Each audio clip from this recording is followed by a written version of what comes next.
ನಾನು ಅದೇ ಹೇಳ್ತಾನೆ ಇರ್ತೀನಿ ಅವ್ರಿಗೆ, ಇಂತ ಒಳ್ಳೆ ಡೈರೆಕ್ಟರ್ ಇದಾರೆ, ಅವಾಗ ಅಟ್ಲೀಸ್ಟ್ ವರ್ಷಕ್ಕೆ 2 ವರ್ಷಕ್ಕೆ ಒಂದ್ ಸಿನಿಮಾನ ಮಾಡಿ. ಪಾಪ ಅವ್ರ ಆರ್ಟಿಸ್ಟ್ ಎಲ್ಲಾ ಲ್ಯಾಂಗ್ವೇಜ್ ಅಲ್ಲೂ ಬಿಗ್ ಸ್ಟಾರ್, ಅವರು ಆಕ್ಷನ್ ಕಿಂಗ್, ಅವ್ರಿಗೆ ಹಿಂಗ್ ಬಂದ್ರೆ ಸಾಕು ಅವ್ರಿಗಿರುತ್ತೆ. ಬಟ್ ಆದ್ರೂ ಪಾಪ ಟೈಮ್ ಮಾಡ್ಕೊಂಡು ಮಾಡ್ತಾರೆ. ಖಂಡಿತ ನೀವು ಪ್ರಾಮಿಸ್ ಮಾಡ್ಬೇಕು, ಮಾಡ್ಬೇಕು, ಮಾಡಿ ನಮ್ಗೂ ಒಂದ್ ಹತ್ರ ಒಂದ್ ಸಣ್ಣ ಚಾನ್ಸ್ ಕೊಡಿ. ಎಲ್ಲ ಹಿಂಗೆ ಕೂದ್ಲಿಟ್ಕೊಂಡು ಹಿಂಗೆ ಎಂಟರ್ ಆಗತ್ತ. ಈಗ ತಾನೇ ಇವ್ರ ಮಗನ ಹತ್ರನು ಹೇಳ್ತಾ ಇದ್ದೆ, ಮಗ ಒಂದ್ ಸಿನಿಮಾ ಮಾಡ್ತಾರಲ್ಲ, ಅದ್ರ ಮುಂದೆ ಒಂದು ಸೀನ್ ಆದ್ರೂ ನಾನು ಮಾಡ್ತೀನಿ ಅಂತ ಹೇಳ್ತಿದ್ದೆ. ಸೊ ಎನಿವೇಸ್, ಜನಗಳಿಗೆ ಇಷ್ಟ ಆಯ್ತು, ನಿಮಗೆ ತುಂಬಾ ಇಷ್ಟ ಆಗಿದೆ. ಈವನ್ ತೆಲುಗು, ತಮಿಳ್, ಮಲಯಾಳಂ ಎಲ್ಲಾದ್ರಲ್ಲೂ ನನಗೆ ಫೋನ್ಸ್ ಬರ್ತಾನೆ ಇದೆ. ಎಲ್ರಿಗೂ ಇವಾಗ ನಿಮ್ಗೆ ಎಷ್ಟು ಇಷ್ಟ ಆಯ್ತು ಅಷ್ಟೇ ಅವ್ರಿಗೂ ಇಷ್ಟ ಆಗಿದೆ. ತುಂಬಾ ಒಂದು ಸಂತೋಷ. ಬಿಕಾಸ್ ಒಂದ್ಸಲಿ ನಾವು ಮೈಂಡ್ ಅಲ್ಲಿ ಏನೋ ಒಂದು ಅಂದ್ಕೊಂಡು ಕಥೆ ಮಾಡ್ತೀವಿ, ಆ ಸಿನಿಮಾ ಚೆನ್ನಾಗಿದೆ ಅಂತಂದ್ರೆ ಎಷ್ಟೋ ಲಕ್ಷಾದಿ ಜನಗಳ ಮೈಂಡ್ ನಾವು ಸಿಂಕ್ ಆಗಿದೀವಿ ಅಂತ ಅನ್ನೋ ಒಂದು ಫೀಲಿಂಗ್ ಅನ್ನೋದು ತುಂಬಾ. ಆಮೇಲೆ ಈಗಿನ ಸಿನಿಮಾಗಳೇನು ಫಾಸ್ಟ್ ಆಕ್ಷನ್ ಎಲ್ಲ ನೋಡಿ ಒಂದು ಕುತ್ಕೊಂಡು ನೋಡೋಣಪ್ಪ ಸಿನಿಮಾ ಅನ್ನೋ ತರ, ಇಡೀ ಫ್ಯಾಮಿಲಿ ಬಂದು ನೋಡೋ ತರ. ಆಮೇಲೆ ಅದ್ರಲ್ಲಿ ಇಬ್ರು ಬೇರೆ ಹೋದವ್ರನ್ನ ಸೇರ್ಸೋದು ಇವೆಲ್ಲ ಈಗ ಏನಂದ್ರೆ, ಇವಾಗ ಏನೋ ಸಿವಿಲ್ ಕೋರ್ಟ್, ಕ್ರಿಮಿನಲ್ ಕೋರ್ಟ್ಗಿಂತ ಜಾಸ್ತಿ ಫ್ಯಾಮಿಲಿ ಕೋರ್ಟ್ ಅಲ್ಲಿ ಜನ ಇರ್ತಾರೆ. ಹಂಗಾಗೋಗ್ಬಿಟ್ಟಿದೆ ಡಿವೋರ್ಸ್ಗಳು. ಇಂಥ ಟೈಮಲ್ಲಿ ಇಂಥ ಒಂದು ಸಿನಿಮಾ ಕೊಟ್ಟಿರೋದು ನಿಮ್ಗೆ ಥ್ಯಾಂಕ್ಸ್ ಹೇಳ್ಬೇಕು. ಇಡೀ ಕರ್ನಾಟಕದ ಎಲ್ಲಾ ಜನಗಳು ನಿಮ್ಗೆ ಥ್ಯಾಂಕ್ಸ್ ಹೇಳ್ತೀವಿ. ದೊಡ್ಡ ಮಾತು.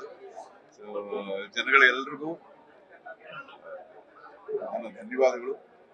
ಸಿನಿಮಾ ನೋಡಿಲ್ದಿದ್ದವರು ಸಿನಿಮಾ ನೋಡಿ, ನಿಮ್ಮ ತಂದೆ ತಾಯಿಗಳ ಜೊತೆ ನೀವು ಆರಾಮಾಗಿ ನೋಡ್ಬೋದು.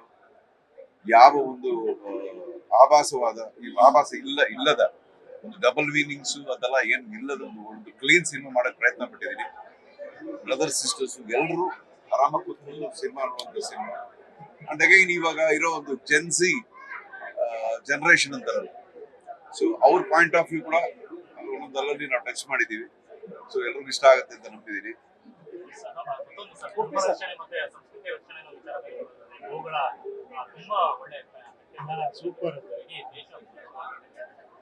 ಅದು ನಮಗೆ ಪ್ರಾಣಿಗಳು ತುಂಬಾ ಇಷ್ಟ ನನಗೆ.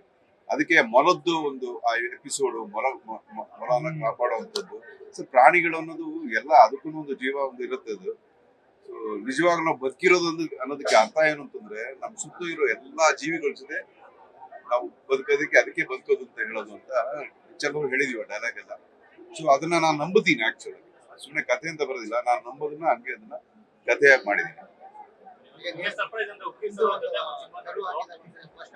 ಹೌದು, ನಮ್ಮ ಹತ್ರ ಹಸುಗಳಿದಾವೆ. ನಮ್ಮ ಹತ್ರ ಒಂದು 5 ಹಸು ಇದೆ, ಒಂದ್ 4 ನಾಯಿಗಳಿದಾವೆ. ಕೋತಿಗಳನ್ನ ತರಬೇಕು ಅಂತ ಕೂತಾ ಇದೀವಿ.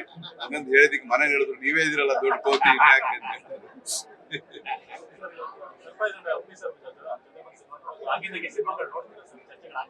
ಅಯ್ಯೋ, ನಾನು ಯಾವಾಗ್ಲೂ ಕೇಳ್ತೀನಿ, ಜೊತೆಗೊಂದು ಸಿನಿಮಾ ಮಾಡೋಣ ಬನ್ನಿ, ನಿಮ್ ಡೈರೆಕ್ಷನ್ ಅಲ್ಲಿ ಒಂದು ಚಾನ್ಸ್ ಇಲ್ಲ. ನಿಜ, ತಮಾಷೆಗಲ್ಲ. ನಮ್ಗೆ ಇದು ಟ್ಯಾಲೆಂಟ್ ಅಂತ ಯಾರ ಹತ್ರ ಇದ್ರು ಟ್ಯಾಲೆಂಟ್ ನೋಡಿದ್ರೆ ತುಂಬಾ ಫ್ಯಾನ್ ಆಗ್ಬಿಡ್ತೀನಿ ನಾನು. ಲೈಕ್ ಈಗಲ್ಲ, ಇವ್ರು ಯಾವಾಗಲೂ ಮಾಡಿದ್ರು ದೊಡ್ಡ ಸಿನಿಮಾಗಳನ್ನ. ಸೊ ಜೊತೆಗೆ ಆಕ್ಟ್ ಮಾಡ್ಬೇಕು, ಡೈರೆಕ್ಷನ್ ಮಾಡ್ಬೇಕು. ಖಂಡಿತ ಥ್ಯಾಂಕ್ ಯು ಗುರುವೆ. Thank you. ನಮಸ್ಕಾರ.